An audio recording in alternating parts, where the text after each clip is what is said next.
Hey everybody, how's it going? It's Alexander Williamson here with The Secret History Living in Your Aquarium. Today I want to talk about something that I feel like doesn't get enough attention in our hobby, and that is goldfish. Now, goldfish are incredible creatures that have been kept by humans for over 2,000 years.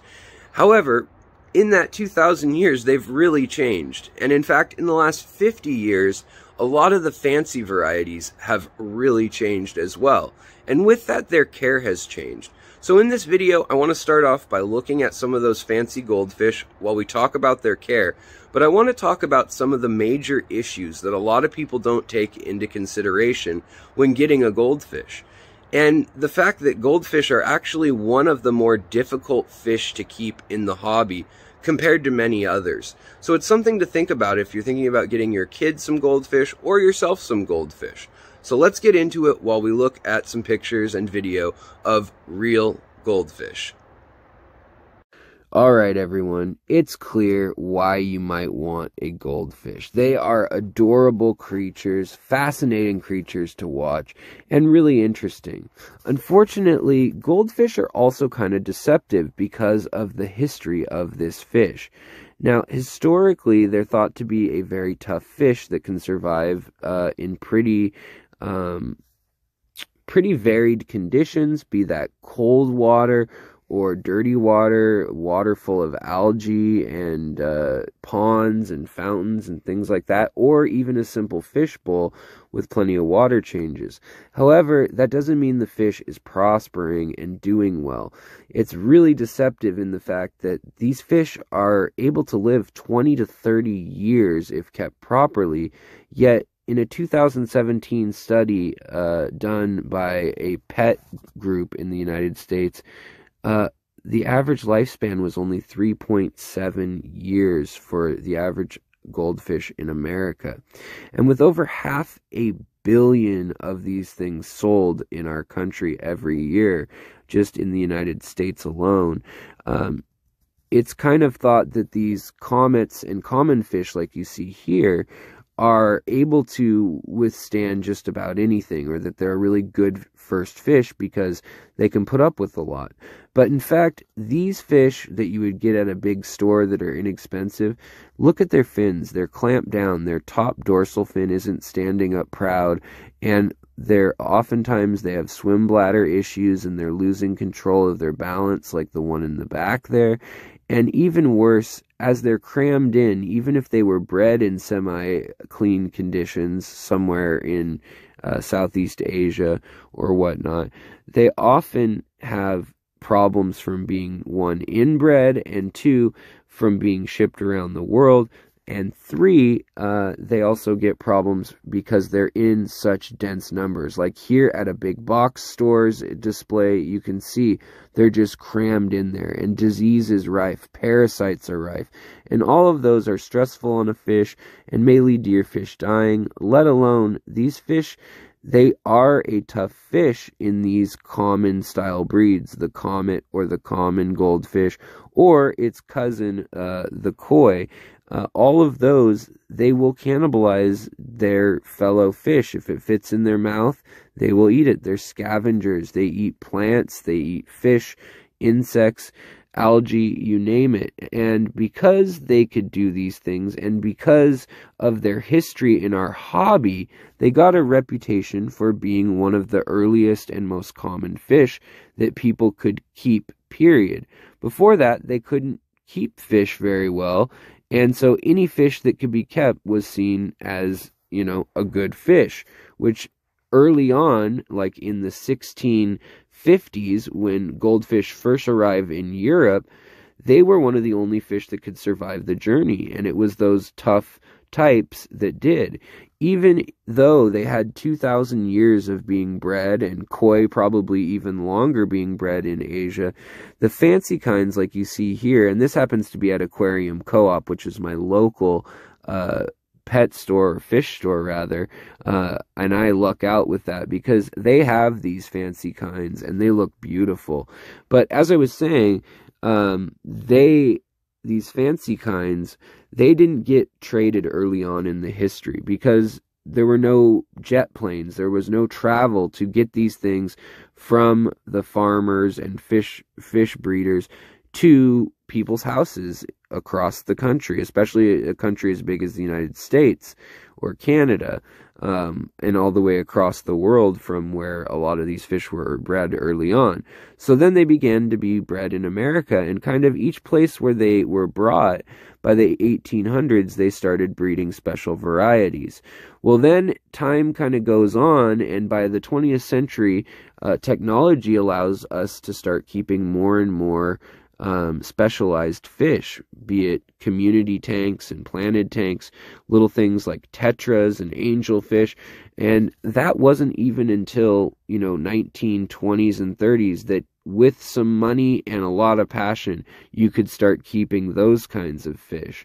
So the fact that goldfish could be kept in a small container and survive a year or two it made them seem like a good fish. However, these fish are supposed to survive 20 to 30 years and get up to 6 or 10 pounds in many varieties. These fancy varieties, however, they popped up both regionally with local breeders. Once they were in a region, they would acclimatize to it, and you need to know what those water parameters and the way of life is for that kind of fish. Whereas in the last 30 or 40 years, there's also fancy fish from all over the world, because airplanes and travel means that these fish don't need to survive for months in the hull of a ship in a barrel of water that's very cool, that they couldn't keep heated.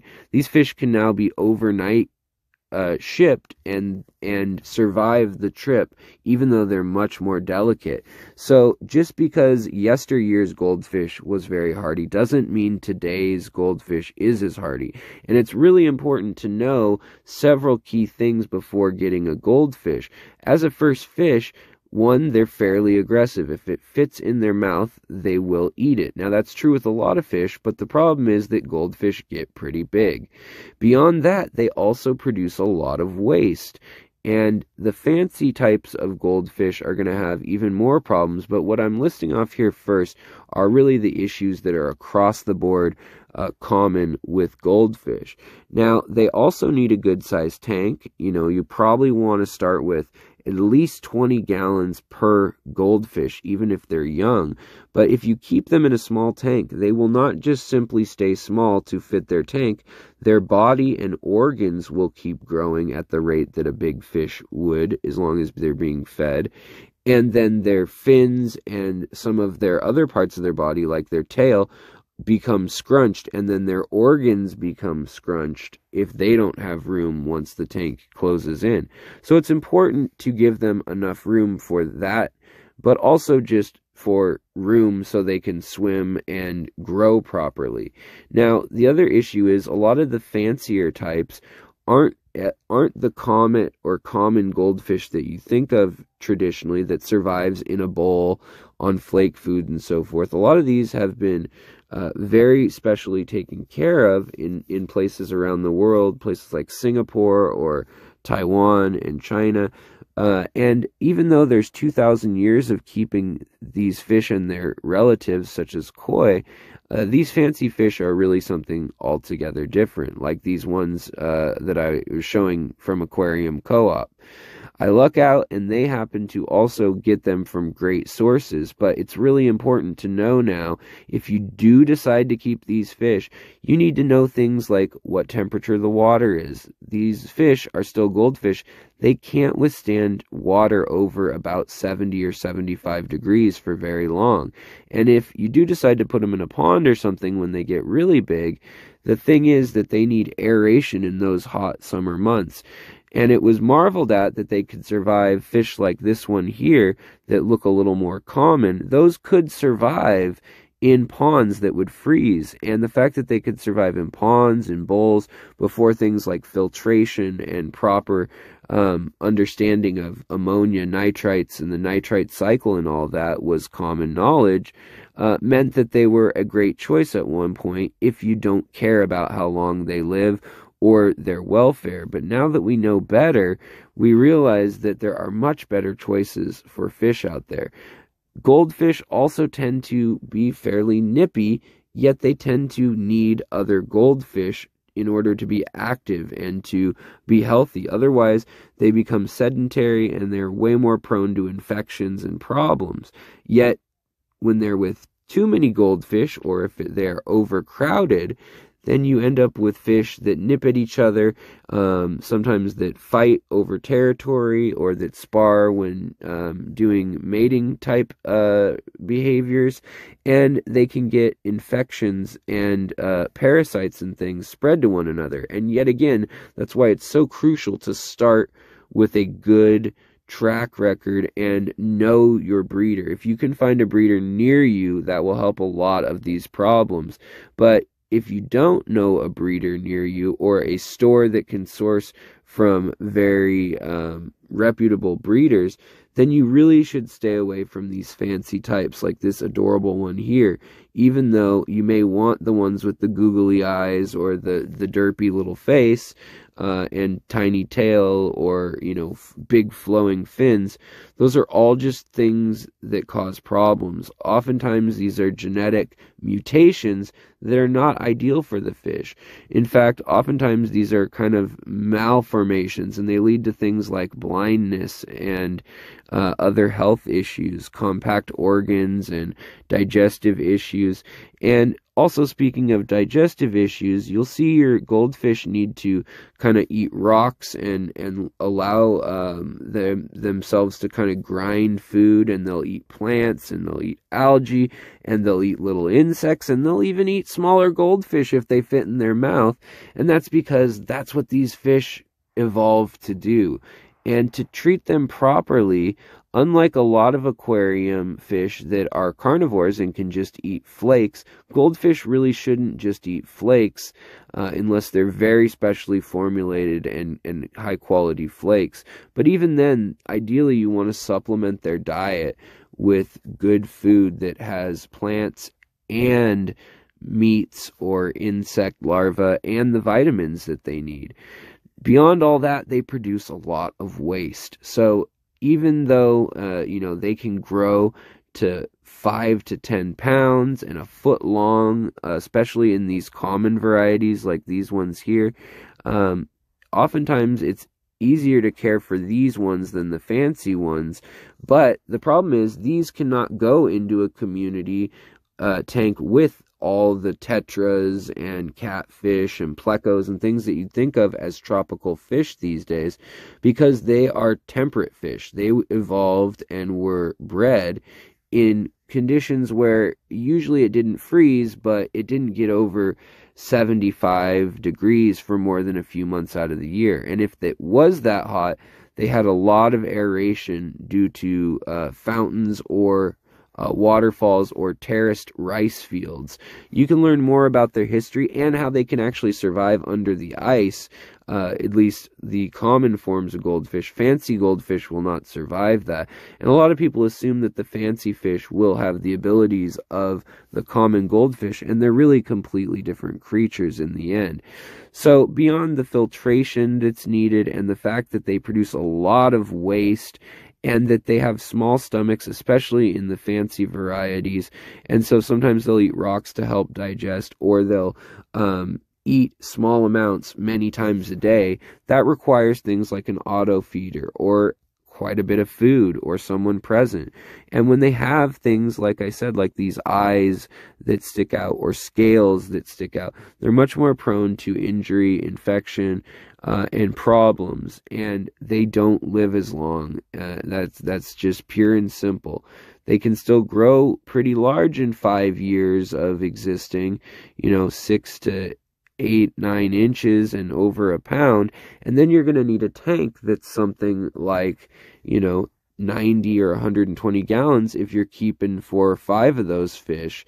And the food to keep up with them that they need also gets expensive, and same with the filtration. It means a lot of water changes, and it means that there are only so many fish that can stay with them in that moderately heated water. Things like dojo loaches or other types of kind of native temperate fish are much better fits than the actual full tropical angelfish and discus and things like that. So you're not going to be able to put them together for the most part. However, if you wanted to get a fish, unlike a goldfish, you could get something like a betta or something like a paradise gourami or even a few nano fish in a community tank. And that would be a great choice because then you can also have a planted tank, a warm tank, and you can find many species that live together as a community and that work together as a little biome, you know, things like shrimp and snails as well. Whereas goldfish tend to eat anything that fits in their mouth, including the plants. They like to dig those up as well. So the plants and their tank mates often become food. So I hope this is all giving you something to think about before you make the decision of getting a goldfish. They are beautiful, but each kind needs special care and needs to be researched. Thanks for listening. Please hit that like button and click that bell if you want to be informed next time I